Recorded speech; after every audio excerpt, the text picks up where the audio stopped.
Assalamualaikum warahmatullahi wabarakatuh. Waalaikumsalam Waalaikumsalam warahmatullahi warahmatullahi wabarakatuh. wabarakatuh. Kami dari kelompok 9 pada kesempatan kali ini akan mempresentasikan tugas besar mata kuliah AI dengan judul Analisis Perbandingan Dataset Flood Prediction dengan menggunakan model Linear Regression, Support Vector Regressor atau SVR, dan Regression Tree. Di sini kami akan memperkenalkan diri terlebih dahulu dengan saya sendiri Panjabila Aslam dengan NIM 042. Saya Nabil Makarim dengan NIM 053. Saya Muhammad Sanduwijaya dengan NIM 061. Dan saya Arif Budiono dengan NIM 068. Sini pembahasan pertama adalah pendahuluan. Nah, air adalah dasar fundamental untuk semua aktivitas biologis dan manusia. Namun tidak hanya bermanfaat, air juga dapat menjadi salah satu faktor yang dapat mempengaruhi terjadinya bencana alam. Contohnya bencana alam banjir maupun bencana kekeringan. Banjir ini merupakan fenomena alam di mana terjadi kelebihan air yang tidak dapat tertampung oleh jaringan drainase di suatu daerah sehingga dapat menimbulkan genangan yang merugikan. Bencana alam ini dapat mengakibatkan banyaknya kerugian yang berdampak langsung maupun tidak langsung seperti adanya korban jiwa, rusaknya fasilitas dan infrastruktur, hingga hilangnya barang berharga, rusaknya lingkungan hidup, begitupun psikologis para korban bencana. Nah, maka dari itu, untuk mengatasi permasalahan tersebut, teknologi berbasis data menjadi solusi utama dalam pengembangan sistem prediksi risiko banjir dengan memanfaatkan dataset flood prediction yang bersumber dari Kaggle. Adapun tujuan penelitian yang kami lakukan ini bertujuan untuk membandingkan kinerja model linear regression, support vector regression atau SVR, dan regression tree dalam memprediksi banjir, yang sejalan dengan kebutuhan untuk mengidentifikasi model prediksi paling akurat dan efisien. Nah, dengan demikian, penelitian ini mendukung upaya mitigasi resiko banjir melalui teknologi prediktif yang efektif. Slide selanjutnya akan dijelaskan oleh rekan saya. Oke, baik. Di sini saya akan menjelaskan metode penelitian. Jadi dalam penelitian ini terdapat beberapa tahapan yang akan dilakukan. Tahap yang pertama itu tahap pengumpulan data. Jadi pada tahap ini, data yang didapatkan akan dijadikan sebagai dasar dalam menentukan model yang akan dipakai untuk memprediksi terjadinya banjir.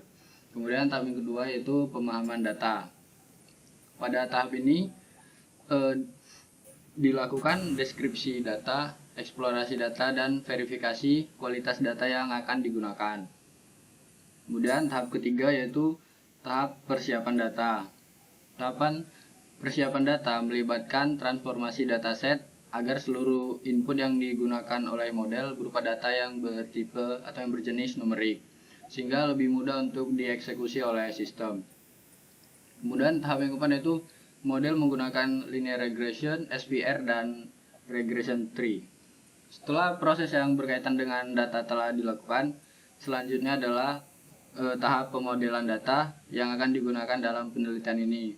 Dalam tahap ini menggunakan 3 model yang digunakan sebagai perbandingan model mana yang paling akurat untuk memprediksi terjadinya banjir, yaitu linear regression, SVR, dan regression tree. Kemudian tahap yang terakhir yaitu evaluasi matrix R-squared, MAE, MSE, dan RMSE.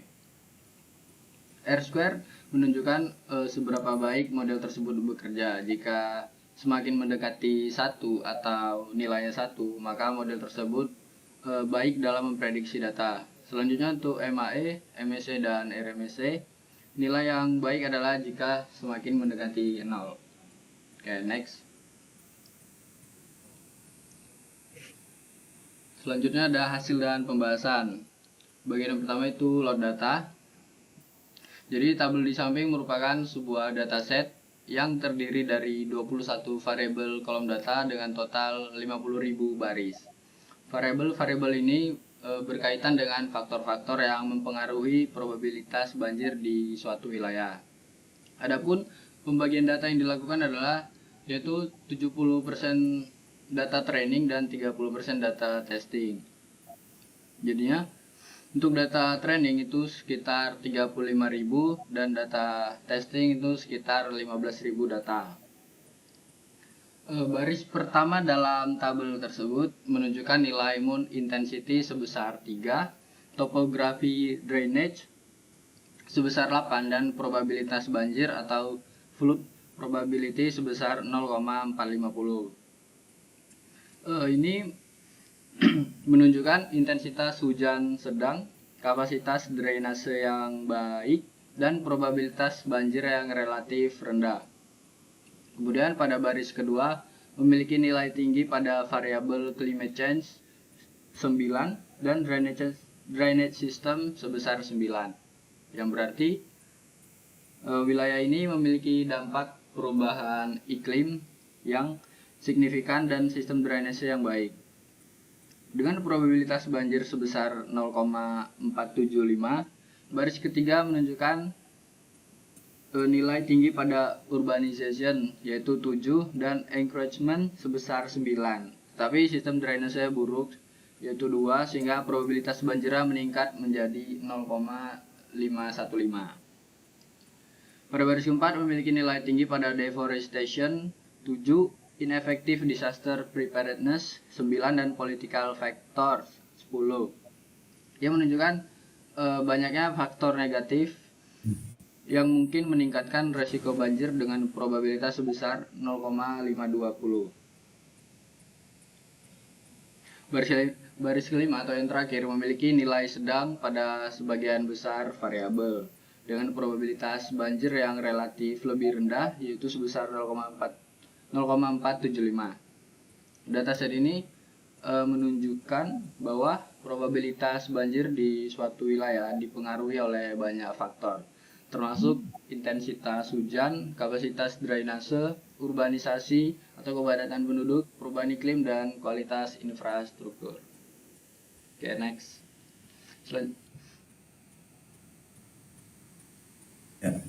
Selanjutnya untuk korelasi data.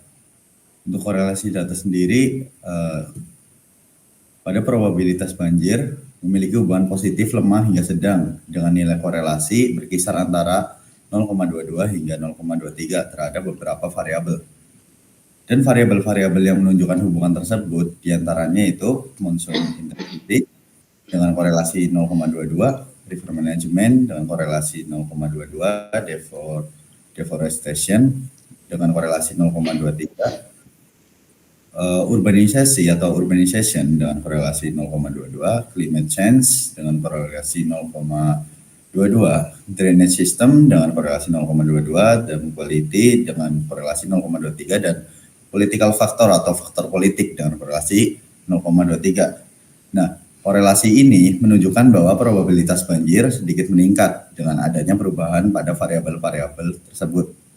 Selain itu, terdapat hubungan antar variabel seperti keterkaitan antara quality atau kualitas bendungan dan drainage system atau sistem drainase yang menunjukkan peran penting dalam mitigasi resiko banjir. Hubungan ini berguna dalam menyusun strategi perencanaan tata wilayah yang lebih baik dan pengurangan resiko bencana secara efektif tentunya. Next. Selanjutnya, di sini terdapat tabel perbandingan model ya. Jadi di bagian slide kali ini saya akan menjelaskan tentang perbandingan model dari penelitian kami. Dari tabel tersebut itu membandingkan performa 3 model regresi tabel yang merupakan hasil dari penelitian utama kita, yaitu untuk analisis perbandingan data set flood prediction dengan menggunakan model linear regression, support vector regressor, dan regression tree. Berdasarkan hasil penelitian yang sudah kami bentuk dalam bentuk ini beberapa metrik evaluasi seperti R kuadrat, MAE atau mean absolute error, MSI atau mean squared error, dan RMSI atau round mean squared error, serta akurasi pada data training dan testing. Model linear regression memiliki nilai R kuadrat sebesar 1,0 yang menunjukkan kemampuan sempurna dan menjelaskan variabilitas data target, baik pada data training maupun testing. Namun, nilai akurasi yang mencapai 100% pada kedua data ini mengindikasikan bahwa model mengalami overfitting.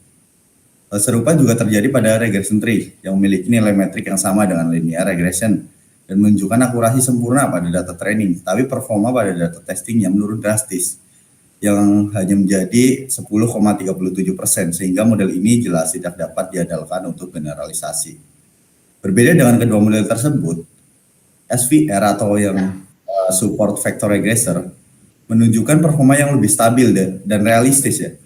Dari nilai R2-nya aja sebesar 0,6942 menunjukkan bahwa model ini mampu menjelaskan sekitar 69,42%. Variabilitasnya juga variabilitas 69,42% variabilitas data targetnya. Dengan nilai MAI-nya yang sangat kecil 0,0213 serta MSI dan RMSI yang jauh lebih rendah dibandingkan dua model lainnya.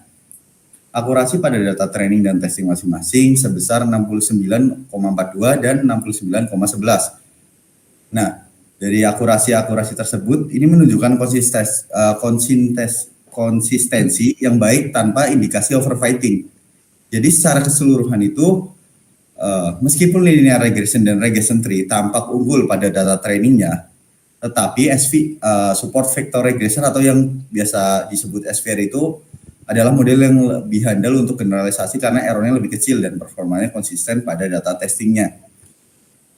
Mungkin cukup segitu penjelasan tentang perbandingan modelnya. Next-nya akan dijelaskan oleh teman saya, Nabil Makarim. Dipersilakan. Baik, terima kasih. Selanjutnya ini ada grafik. Grafik yang pertama ini menunjukkan hubungan antara nilai aktual dan nilai prediksi pada pengujian testing menggunakan model linear regression. Berdasarkan grafik terlihat bahwa data membentuk garis lurus yang hampir sempurna dengan kemiringan positif, menunjukkan bahwa nilai prediksi model sangat mendekati nilai aktual.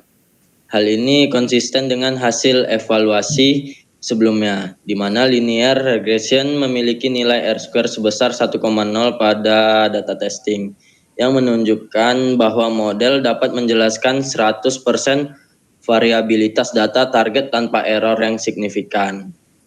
Namun, meskipun grafik ini menunjukkan kecocokan yang sempurna, evaluasi pada data training dan data testing yang sama-sama menghasilkan akurasi 100% mengindikasikan bahwa model ini mengalami overfitting. Artinya performa model terlihat sangat baik pada data yang diuji tetapi mungkin kurang mampu menangani data baru di luar sampel. Secara keseluruhan, grafik ini mendukung hasil sebelumnya bahwa linear regression menghasilkan prediksi yang sangat akurat pada dataset pengujian. Tetapi efektivitasnya pada data di luar dataset ini perlu dipertimbangkan. Kemudian itu yang di tengah ada grafik menunjukkan hubungan antara nilai aktual probabilitas banjir dengan nilai yang diprediksi oleh model SVR atau support vector regression yang divisualisasikan dalam bentuk diagram pencar. Sumbu X mempresentasikan nilai aktual probabilitas banjir, sedangkan sumbu Y mempresentasikan nilai yang diprediksi oleh model. Titik-titik pada grafik menunjukkan tingkat kecocokan antara hasil prediksi dan nilai aktual. Sebagian besar titik terdistribusi secara linear di sekitar garis diagonal, yang mengindikasikan bahwa model SVR memiliki kemampuan prediksi yang baik dan akurat. Pola ini menunjukkan bahwa prediksi model cenderung mendekati nilai aktual meskipun terdapat sedikit penyimpangan pada beberapa data. Grafik ini berguna untuk mengevaluasi kinerja model, di mana semakin dekat titik-titik terhadap garis diagonal, semakin tinggi tingkat akurasi model. Dengan demikian, dapat disimpulkan bahwa model SVR memberikan performa yang cukup baik dalam memprediksi probabilitas banjir berdasarkan data input yang digunakan. Nah, yang terakhir itu grafik menggambarkan hubungan antara aktual probabilitas banjir dengan nilai yang diprediksi oleh model regression tree. Titik-titik pada grafik terlihat sangat berdekatan dan membentuk garis lurus yang hampir sempurna di sepanjang garis diagonal. Hal ini menunjukkan bahwa model regression tree memiliki tingkat akurasi yang sangat tinggi dalam memprediksi probabilitas banjir dengan hasil prediksi hampir identik dengan nilai aktual. Distribusi titik yang sangat terfokus pada garis diagonal mengindikasi minimnya kesalahan prediksi atau deviasi antara nilai aktual dan prediksi. Next. Nah, dari hasil penelitian ini menunjukkan bahwa support factor regression atau SVR memberikan prediksi yang paling akurat karena kemampuannya dalam menghasilkan kesalahan prediksi yang jauh lebih rendah dibandingkan dengan linear regression dan regression tree. Kemudian support factor regression juga menunjukkan kinerja yang stabil dan konsisten, terutama pada dataset yang memiliki pola distribusi yang kompleks, sehingga tingkat akurasinya lebih rendah dibandingkan regression tree. Regression tree mengalami overfitting, menghasilkan akurasi sempurna pada data pelatihan tetapi gagal melakukan generalisasi pada data pengujian. Hasil evaluasi menggunakan metrik seperti MAE, MSE, dan RMSE mendukung klaim bahwa support factor regression unggul dibanding model lainnya. Mungkin itu saja yang bisa kami sampaikan, kurang lebihnya mohon maaf. Wassalamualaikum warahmatullahi wabarakatuh. Waalaikumsalam warahmatullahi wabarakatuh.